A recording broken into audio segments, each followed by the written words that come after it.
आजच्या मानसशास्त्राचं दुसऱ्या सेशनमध्ये तुम्हा सर्वांचं पुनश्च एकदा स्वागत. मानसशास्त्राचा अभ्यास खूप छान प्रकारे तुम्ही करत आहातच. प्रश्न उत्तरांचा सराव देखील खूप छान होत आहे आणि असाच अभ्यास आपल्याला नियमित करायचा आहे हे लक्षात घ्या.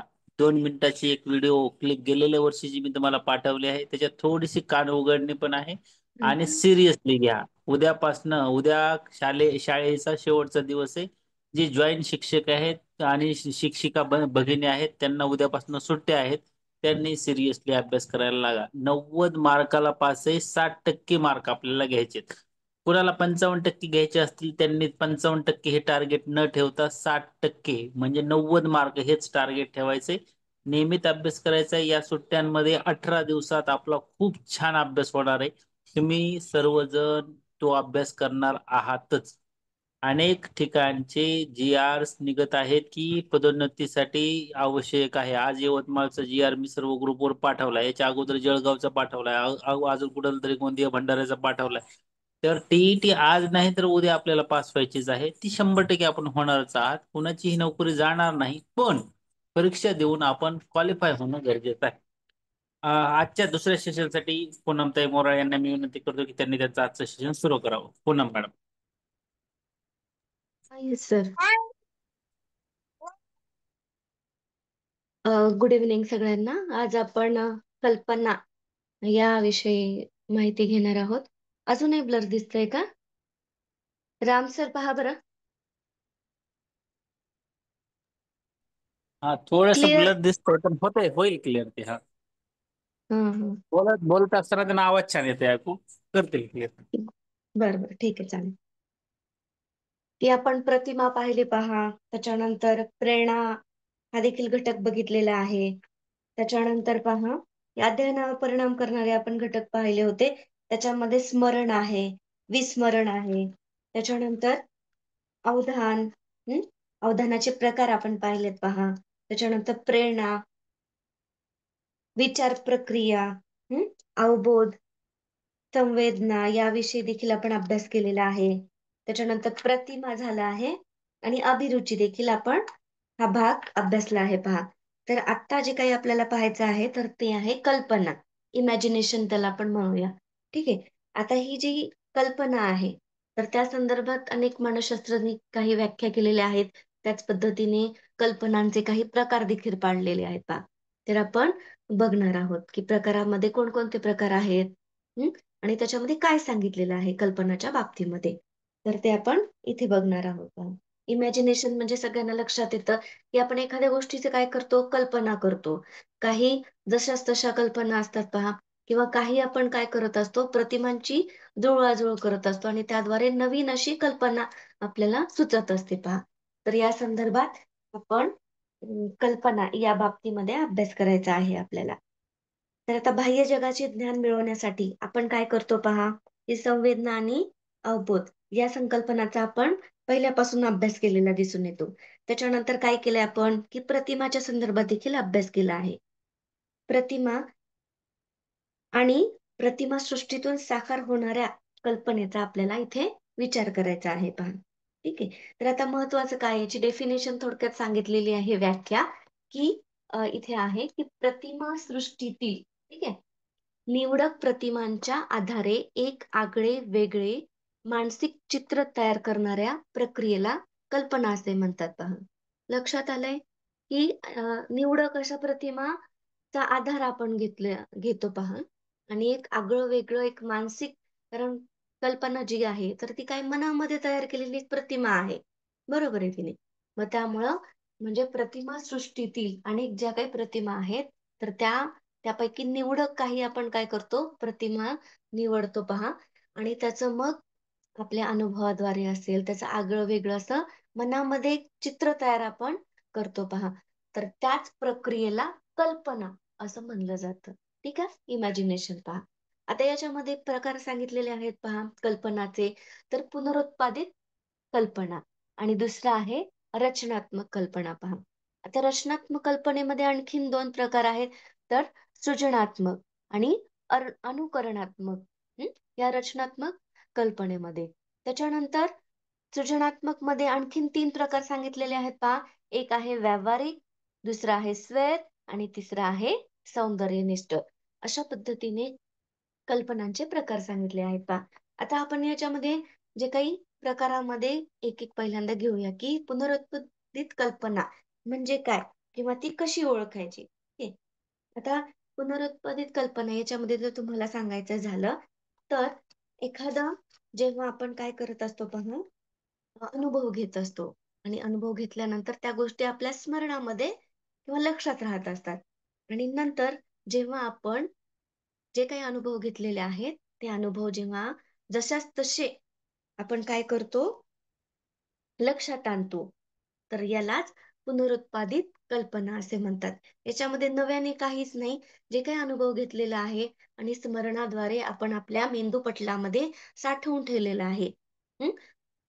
ते स्मरण जशाच्या तसे आठवणे म्हणजेच पुनरुत्पादित कल्पना असं म्हणलं जातं पहा. याच्यामध्ये काय आहे, की नवीन कल्पनांचा किंवा नवीन भागाचा आपण इथे विचार नसतो. तर काय असतो फक्त आपण जे काही अनुभव घेतलेले आहे, हं, ते आपण जशास तसे आठवतो पहा. आता उदाहरणार्थ सांगायचं झालं पहा याच्यामध्ये, की दिवाळीला गेल्या वर्षी दिवाळीला आपण काय-काय केलं, कशाप्रकारे दिवाळी साजरी केली, हे जशास तसे आठवणे पहा किंवा शाळेत गेल्यानंतर जे काही किंवा नोकरीचा पहिला दिवस आपला कसा होता, तर तो देखील आपण जशास तसं आठवतो पहा, की नाही? तर अशा संदर्भात जे काही कल्पना असतात, तर त्या पुनरुत्पादित कल्पना असं म्हणलं जातं पहा.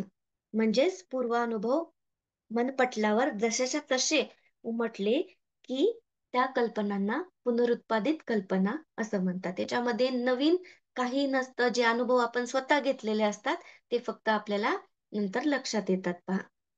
आलं लक्षात? पुनरुत्पादित कल्पना. आता ह्याच्यानंतर रचनात्मक कल्पना पहा. तर यामध्ये काय असते, की कल्पनांची या कल्पनामध्ये प्रतिमांची जुळवाजुळव असते पहा. हं. जे काही आपण आधीचे घेतलेले अनुभव आणि त्याच्यामध्ये काही नवीन अनुभव असतात आणि प्रतिमांची जुळवाजुळव करून एक नवीन चित्र आपण काय करत असतो, तयार करत असतो पहा. तर त्याद्वारे जी कल्पना तयार होती, तर त्याला रचनात्मक कल्पना असं म्हणतात पहा. आता याच्यामध्ये आपल्याला सांगता येतं, की काही उदाहरणं देखील सांगता येतात पहा, की एखाद्या समारंभाचं आपल्याला आयोजन करायचं आहे. तर मग त्याच्यासाठी काय-काय करावं लागेल पहा. सुरुवात कशी करायची किंवा समारंभाची व्यवस्था कशी ठेवायची, समारंभ सुरू कसा करायचा? हं. कोणते पाहुणे बोलवायचे आणि तो समारंभ कसा पार पाडायचा? हं. तर त्याद्वारे जे काही आपण मनामध्ये कल्पना तयार करतो, तर त्यालाच रचनात्मक कल्पना असं म्हणतात. म्हणजे यामध्ये काय असतात पहा, काही अनुभव असतात आपण आधीचा जो काही समारंभ साजरा केलेला असतो, हं, त्या संदर्भात आणि काही नवीन आपण जे काही इमॅजिनेशन करतो किंवा नवीन कल्पनाद्वारे आपण त्याच्यामध्ये मांडण्याचा प्रयत्न करतो आणि कल्पना जास्तीत जास्त कशी चांगल्या रीतीने एखादा समारंभ पार पाडेल, याविषयी आपण प्रयत्न करत असतो पहा. तर तो आहे रचनात्मक कल्पना आहे पहा. ठीक आहे, कळालं? याच्यामध्ये जशास तसं आठवलं जातं जे काही अनुभव आहेत आणि याच्यामध्ये जुने अनुभव आणि त्यातल्या त्यात नवीन अनुभव हं, किंवा जी काही क्रिएटिव्हिटी देखील आपण म्हणतो, की नवीन काहीतरी आपण काय करत असतो त्याच्यामध्ये कल्पनांची जुळवाजुळव करत असतो पहा. ठीक आहे. तर याद्वारे आपण ही रचनात्मक कल्पना ही तयार करत असतो पहा. यानंतर पहा, की या रचनात्मक कल्पनेचे आणखीन 2 प्रकार पडतात. तर ते कोणते आहे?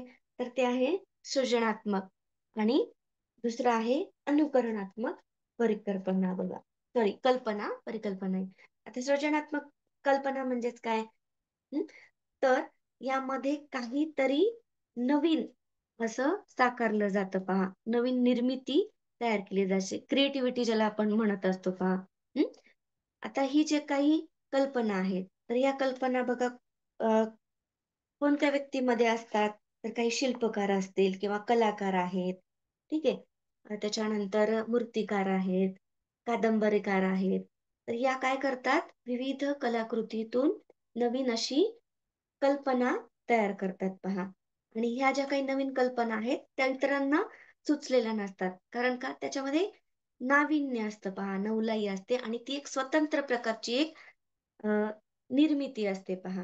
हं. अजून सांगायचं झालं याच्यामध्ये तर शास्त्रज्ञांनी लावलेले शोध असतील किंवा मूर्तिकारांनी कलात्मक किंवा नाविन्यपूर्ण मूर्ती बनवणं, हं, या संदर्भात सृजनात्मक कल्पनाचा समावेश केला जातो पहा. हं. आता सृजनात्मक याच्यामध्ये आणखीन 3 प्रकार पडतात पहा. तर त्याच्यामध्ये आहे व्यावहारिक, स्वैर आणि सौंदर्यनिष्ठ. आता एखादी कल्पना फक्त ही व्यावहारिकदृष्ट्या देखील महत्त्वाची असते पहा. म्हणजेच व्यावहारिक पातळीवर देखील त्याचा उपयोग होणं अत्यंत आवश्यक आहे पहा. तर उदाहरणार्थ याच्यामध्ये काय सांगता येईल आपल्याला, की घराची रचना असेल, पूल असेल, हं, तर या संदर्भात आपण या व्यावहारिक कल्पना सांगता येतात पहा. म्हणजे बंगला बांधणं असेल किंवा धरणे असतील पहा. हं. तर या ज्या काही कल्पना आहेत, तर त्या अ, व्यवहार कल्पनामध्ये समावेश होतो पहा. त्याच्यानंतर सौंदर्यनिष्ठ जी काही कल्पना आहे, तर यामध्ये जी काही लेखकांनी सांगितलेलं असतं पहा, अ, लेखन कलामध्ये किंवा कथाकथनमध्ये, हं, जी काही कल्पना त्याच्यामध्ये असते, तर त्यालाच आपण काय म्हणू? स्वैर सौंदर्यनिष्ठ कल्पना आपण म्हणूया. याच्यामध्ये काय होतं पहा, सौंदर्यनिष्ठ कल्पनेमध्ये सृजनात्मक कल्पनाचा हा एक प्रकार आहे पहा आणि याच्यामध्ये सौंदर्यनिष्ठेला भरपूर वाव इथे दिसून येतो पहा. याच्यामध्ये देखील चित्रकार असतील, साहित्यिक असतील यांचा समावेश होत असतो या सौंदर्यनिष्ठेमध्ये आणि त्याच्यानंतर जी काही आहे पहा, स्वैर कल्पना आहे. आता स्वैर कल्पना याच्यामध्ये की स्वैरपणे विचार केलेला जातो पहा. म्हणजे या कल्पनांना निर्बंध नसतात किंवा कोणतेही नियम याच्यामध्ये नसतात. तर उदाहरणार्थ झालं की अ, ह्या ज्या काही कल्पना असतात पहा, तर एखाद्या व्यक्ती आहे, तर व्यक्तीला पंख लावणे म्हणा किंवा काही कवी, लेखक काय करतात पहा, चंद्र, सूर्य अशा प्रकारे काय करतात, कवितेमध्ये सादर करतात. हं. तर अशा ज्या काही कल्पना असतात, की ज्या स्वैरपणे मांडल्या जातात पहा. हं. आणि त्याच्यामध्ये काय असतात, कुठलेही निर्बंध नसतात. हं. किंवा कोणतेही नियम पाळलेले नसतात. अशा ज्या काही कल्पना असतात पहा, तर त्या कुठल्या असतात, स्वैर कल्पना असलेल्या आपल्याला दिसून येतात. ठीक आहे, लक्षात आलं सगळ्यांना? हं. आणि नंतरची जी काही आहे पहा, अनुकरणात्मक कल्पना. आता अनुकरणात्मक कल्पना याचा आपल्याला पाहायचंय पहा, तर काय आहे, तर दुसऱ्याचा कुणाचा तरी अनुभव असतो आणि आपल्याला असं वाटतं, की आपण ते स्वतः अनुभव घेत आहोत पहा. म्हणजे उदाहरणार्थ सांगायचं झालं, की जेव्हा एखादी कादंबरी अ, लेखक असेल, तो लिहीत असतो. हं. आणि मग तेव्हा जेव्हा आपण ती वाचत असतो, तर ते जे काही चित्र समोर आपल्या डोळ्यासमोर येत असतं, तर असं वाटतं, की आपण स्वतः तो अनुभव घेतो आहे.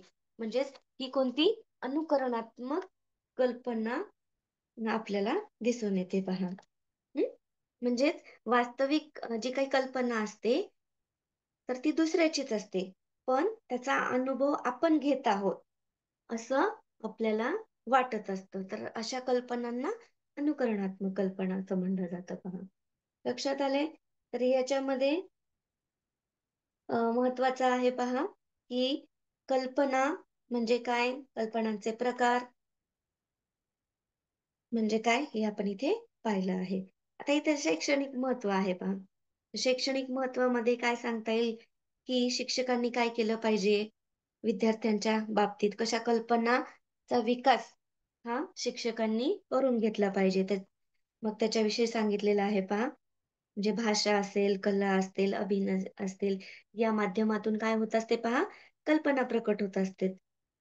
तर त्याद्वारे शिक्षकांनी काय केलं पाहिजे? विद्यार्थ्यांना अ, प्रत्येक गोष्टीमध्ये पार्टिसिपेट करण्याचा प्रयत्न केला पाहिजे. म्हणजे वक्तृत्व असेल किंवा बाकीच्या ज्या काही कथाकथन स्पर्धा असेल, यामध्ये देखील किंवा चित्रकला स्पर्धा असतील, यामधून विद्यार्थ्यांच्या कल्पनाशक्तीला वाव मिळेल, यासाठी विद्यार्थ्यांना प्रवृत्त केलं पाहिजे पहा. ठीक आहे. त्याच पद्धतीने जे काही वाद्यवादन असतात किंवा सजावट असतात, रांगोळी काढणं असेल, याच्यामध्ये प्रत्यक्ष सहभाग विद्यार्थ्यांचा शिक्षकांनी सहभाग वाढवला पाहिजे पहा विद्यार्थ्यांचा. ठीक आहे. तर अशा प्रकारे जर शिक्षकांनी विद्यार्थ्यांना चांगली संधी उपलब्ध करून दिली आणि त्याद्वारे जर विद्यार्थ्यांचा जो काही प्रतिसाद जर मिळाला, तर त्याद्वारे ज्या काही कल्पना आहेत, इमॅजिनेशन आहे, तर ती विद्यार्थ्यांमध्ये वाढू शकते आणि त्या नवीन प्रकारे विचार करू शकतात. म्हणजे जे काही कल्पनाशक्तींचा विकास आहे, त्याद्वारे होऊ शकतो पहा. तर हे आपण कल्पनाच्या संदर्भात पाहिलं आहे पण. त्याच्यानंतर नेक्स्ट आपल्याला बघायचं आहे, तर तो आहे की व्यक्तिभेद. एक नवीन बघायचं आपल्याला यामध्ये. तर व्यक्तिभेद म्हणजे काय आपण पाहणार. प्रत्येकाची जी काही म्हणजे प्रत्येकामध्ये व्यक्तिभेद हा असतो. हं? कुठलीही व्यक्ती ही सारखी नसते पहा. तर त्यामध्ये काय दिसतो पहा, व्यक्तिभेद असलेला दिसून येतो पहा. व्यक्तिभेद ही नवीन संकल्पना आपण इथे पाहणार आहोत, व्यक्तिभेदांच्या संदर्भात. हं? तर आता याच्यामध्ये काय काय सांगितलेलं आहे, व्यक्तिभेद म्हणजे इंडिव्हिज्युअल डिफरन्स त्याला म्हणूया आपण. म्हणजे प्रत्येक व्यक्ती ही एकसारखी नसते. त्याच्यामध्ये भेद असतात, डिफरन्स असतो बघा. व्यक्ती भेद असलेला दिसून येतो. आता हे जे काही व्यक्तिभेद आहे, तर ते आपल्याला बघायचं आहे, त्याचा अर्थ देखील आपल्याला बघायचा आहे पहा. त्या व्यक्तीचा चेहरा असेल किंवा रंग असेल, त्याचा स्वभाव, गुणदोष इत्यादी बाबतीमध्ये काय आढळून येतो पहा, फरक आढळून येतो. त्यामुळेच एक जी व्यक्ती आहे ती दुसऱ्या व्यक्तीपासून भिन्न असलेली आपल्याला दिसून येते. तर अशाच फरकांना व्यक्तिभेद असं म्हणतात. म्हणजेच कोणत्या स्वरूपामध्ये म्हणतात, की चेहरे असतील, रंगरूप असतील, स्वभाव असतील, गुणदोष असेल, तर यामध्ये फरक दिसून येतो. म्हणजे प्रत्येक व्यक्ती जी काही आहे, ती एका व्यक्तीपासून किंवा एक व्यक्ती दुसऱ्या व्यक्तीपासून भिन्न असलेली दिसून येते. तिचा स्वभाव असेल, रंग असेल या बाबतीमध्ये किंवा गुणदोष असतील. तर त्यामुळे अशी जे काही व्यक्तीमध्ये आढळून येणाऱ्या फरकास आपण व्यक्तिभेद असे म्हणतात पहा. आता व्यक्तिभेदाचे काही कारणे आहेत पहा. तर ते आपल्याला बघायचे आहेत, की व्यक्तिभेद कशामुळे दिसून येतो. आता व्यक्तिभेदाची कारणे. व्यक्तिभेदाचे कारण. तर एक-एक कारण आपण बघणार आहोत. म्हणजे कशामुळे व्यक्तीमध्ये जे काही भेद आपल्याला दिसून येतात पहा. तर आपण इथे बघू आता व्यक्तिभेदमध्ये जो काही पहिला आहे, तर तो तो आहे अनुवंश. त्याच्यानंतरचा आहे पहा परिस्थिती.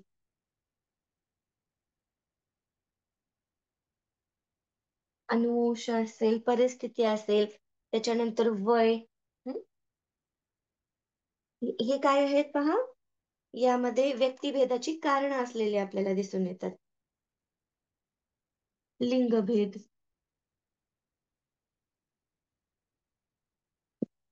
आणि पुढचं जे काही आहे पहा, ते आहे अंतःस्राव.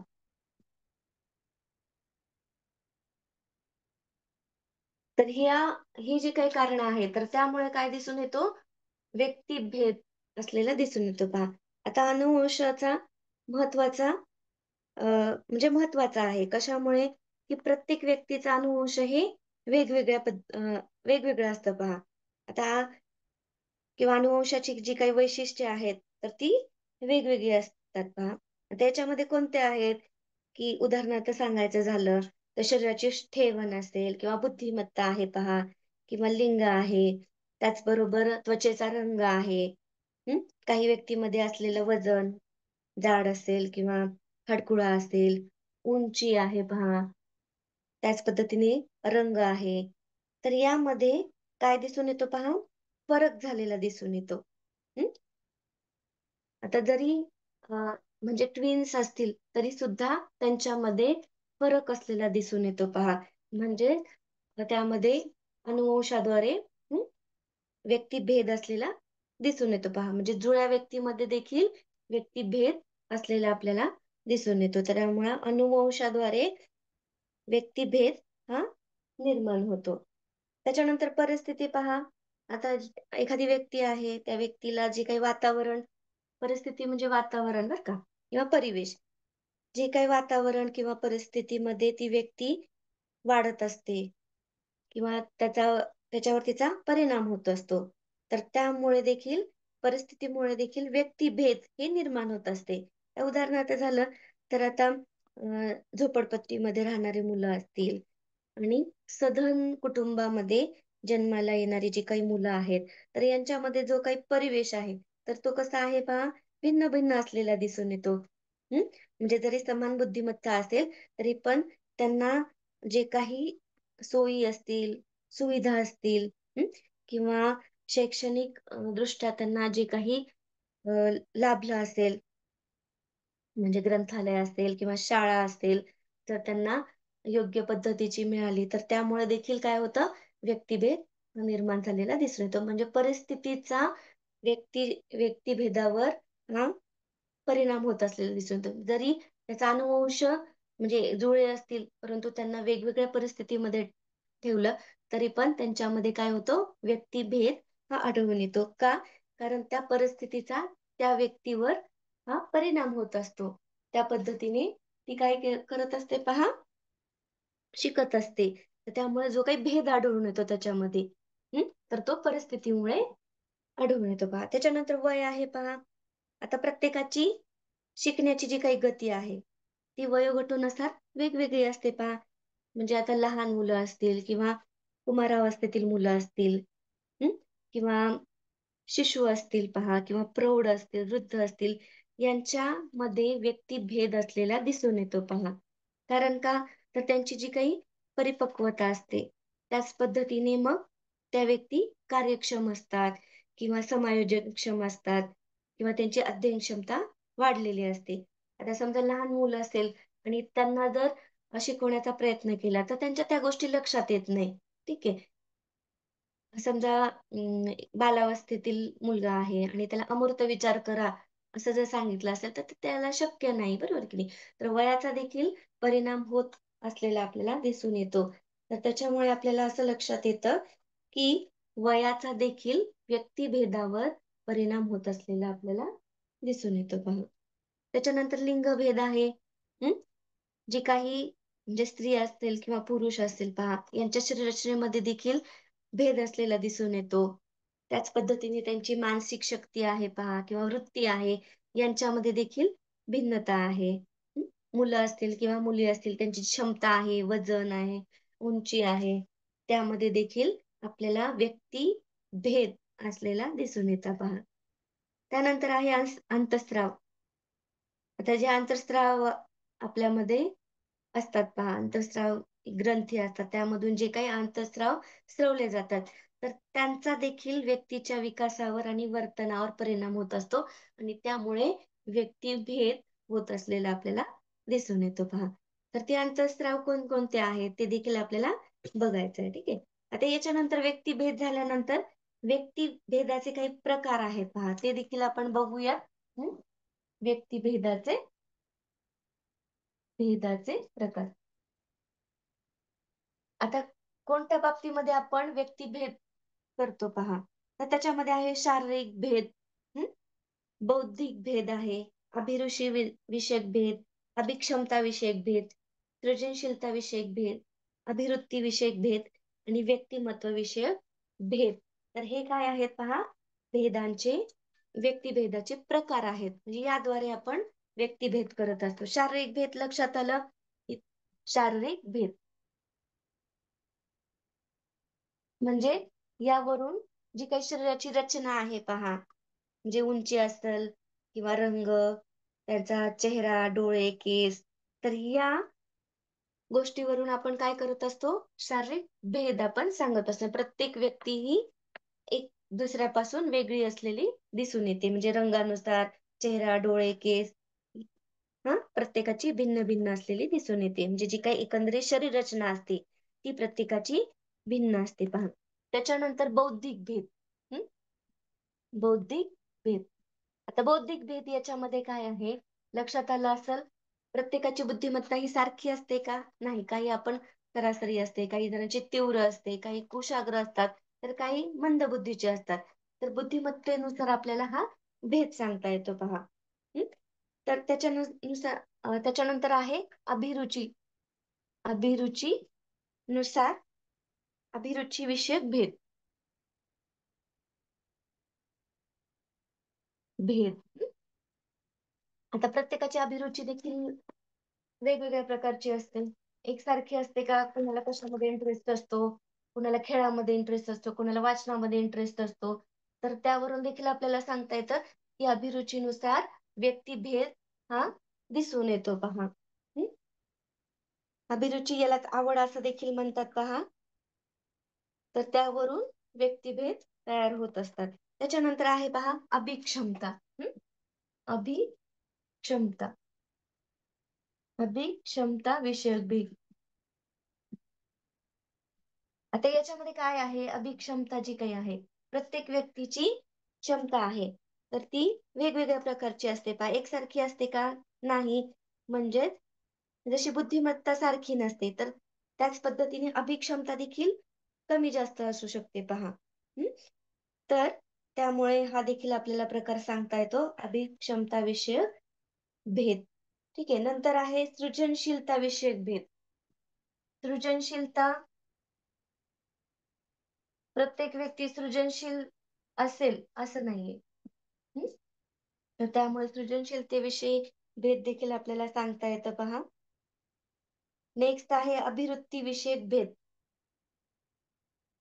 प्रत्येकाची जी काही वृत्ती आहे तर ती भिन्न प्रकारची आहे. त्यानुसार हा भेद सांगता येतो पहा. अभिवृत्तीविषयक भेद. त्याच्यानंतर व्यक्तिमत्व विषयक भेद. प्रत्येकाचं जे काही व्यक्तिमत्व आहे तर ते भिन्न स्वरूपाचं आहे. एकसारखी आहे का व्यक्ती? केवळच बाह्य रूपाने नाही, तर अंतर्गत ज्या काही गोष्टी आहेत, त्या देखील वेगवेगळ्या आहेत पहा. म्हणजेच व्यक्तीची शरीररचना असेल किंवा अभिरुची, अभिवृत्ती, बुद्धिमत्ता. हं? या सर्व म्हणजे सर्वांचं एकत्रीकरणातून आपण व्यक्तिमत्व आपलं तयार होत असतं. आणि प्रत्येक व्यक्तीमध्ये ह्या ज्या काही क्षमता असतात, तर त्याच्यामध्ये फरक असलेला दिसून येतो. हं? तर त्यामुळे व्यक्तिमत्व भेद हे देखील व्यक्तिभेदाचा प्रकार असलेला आपल्याला सांगता येतो. लक्षात आलंय सगळ्यांना? याच्यानंतर आपण काही क्वेश्चन घेऊयात. ठीक आहे?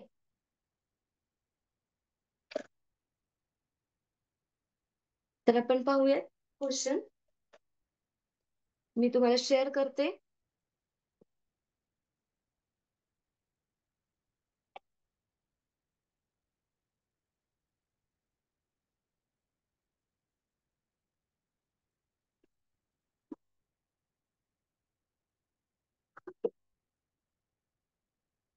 दिसत असेल पहा सगळ्यांना? काही क्वेश्चन आपण घेऊयात. जेवढे होतील तेवढे घेऊयात हा.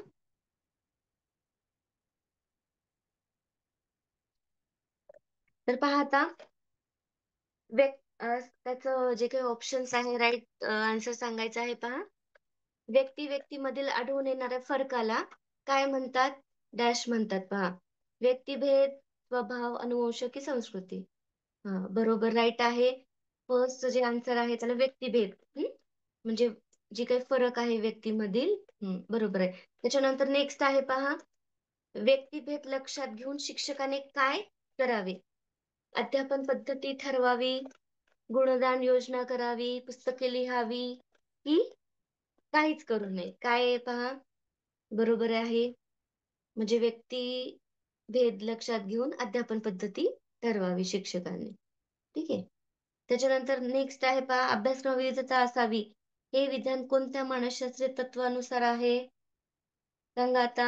बुद्धिमत्ता, व्यक्तिमत्व, व्यक्तिभेद की काय येतंय त्याचं राईट आन्सर? हा सी बरोबर आहे. व्यक्तिभेद. क हे उत्तर बरोबर आहे. त्याच्यानंतर नेक्स्ट आपण पाहूया. पुढचा आहे व्यक्तिभेदाची पुढीलपैकी कोणते कारणे दिसून येतात? लिंग, वय, भौगोलिक परिस्थिती की वरील सर्व? सांगा आता फोर्थ.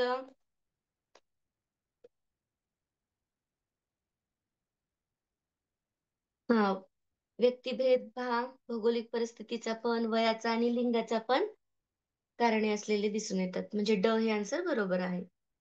त्याच्यानंतर पाचवं बघूया. एक व्यक्ती दुसऱ्या व्यक्तीपासून भिन्न असते. व्यक्ती व्यक्तीत आढळून येणाऱ्या अशा फरकांना असे म्हणतात. काय म्हणतात? व्यक्तिभेद, व्यक्तिविविधता, व्यक्तिविषमता, व्यक्तिविचलन. काय म्हणतात पाचव्याचं? विचलन कुठं आहे? व्यक्तिभेद बरोबर आहे. बरोबर आहे व्यक्तिभेद. ठीक आहे. जे काही फर्स्ट ऑप्शन आहे ते राईट आहे. नेक्स्ट, अनेक संकलित कारणाचा परिणाम डॅश डॅश हा आहे. सहावं,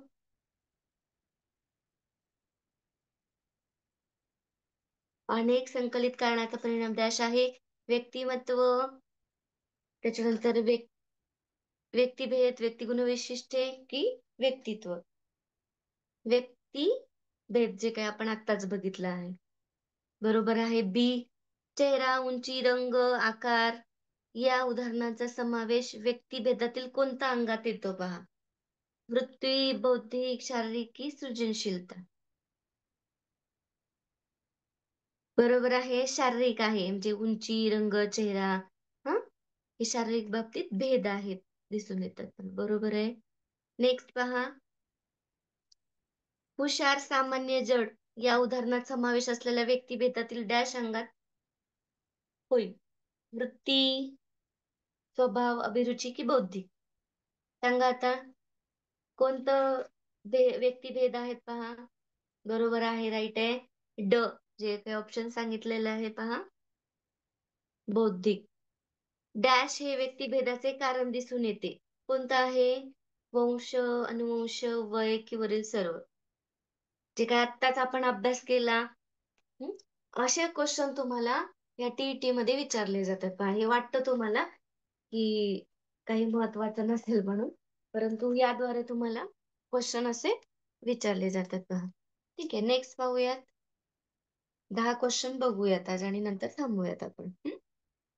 त्वचेचा रंग, शरीराची ठेवण, शारीरिक क्षमता ही लक्षणे व्यक्तिभेदाच्या डॅश या घटकाचा प्रभाव होय. सांगा. अनुवंश, परिस्थिती, वय की लिंगभेद? कशाद्वारे आपल्याला ही लक्षणे प्राप्त होत असतात पहा. राईट आहे, अनुवंशाद्वारे. जो काही रंग आहे, ठेवण आहे, क्षमता आहे, तर त्या अनुवंशामुळे या घटकाचा प्रभाव होतो बघ. नेक्स्ट, दोन घेऊन टाकूया 12 पर्यंत. डॅश या स्रावाच्या परिणामाने पुरुष व स्त्री यांच्या आवाजातील भेद निर्माण होतो. तर हे जे काही म्हणजे पुढे घेणार आहोत आपण, तर कुठला आहे? अंतःस्रावी ग्रंथी आणि त्याचे कार्य नेक्स्ट याच्यामध्ये. परंतु याचा जर आन्सर पाहायचा असेल पहा, तर ते कोणतं सांगता येतं? डॅश स्रावाच्या परिणामामुळे पुरुष व स्त्री यांच्यातील आवाजातील भेद निर्माण होतो. पी नाही, इथं पिनल नाही हा, पियुष ग्रंथी आहे हा. ब जी आहे ना, इथं जे काही पिनल ग्रंथी झाले आहे ना, तिथं पियुष ग्रंथी आहे. ठीक आहे, बाय मिस्टेक झालेला आहे, प्रिंट मिस्टेक आहे ती. पियुष ग्रंथी, आणि ह्याचं राईट आन्सर तेच आहे, पियुष ग्रंथी. स्रावाच्या परिणामामुळे पुरुष व स्त्री यांच्या आवाजातील भेद निर्माण होतो पहा. ठीक आहे. नेक्स्ट, संपूर्ण शरीर व वजनेंद्रिये यांच्या विकासामध्ये डॅश ग्रंथीतील स्राव समतोल राखतो. सांगा आता. हे तुम्हाला नाही येणार, आपण उद्याच बघितलेलं, तर लक्षात येईल पहा तुम्हाला. ठीक आहे. आपण ग्रंथी विषयक जो काही सेशन आहे, आंतरस्राव आणि ग्रंथी आणि त्यांचे कार्य, तर हा जो काही भाग आहे तो पुढच्या सेशन मध्ये घेऊयात आपण. मग त्याद्वारे जे काही पुढचे क्वेश्चन आहेत ते तुम्हाला लक्षात येतील, सांगता येतील. ठीक आहे, आज आपण इथेच थांबूयात. ओके, चला रेकॉर्डिंग स्टॉप करूयात.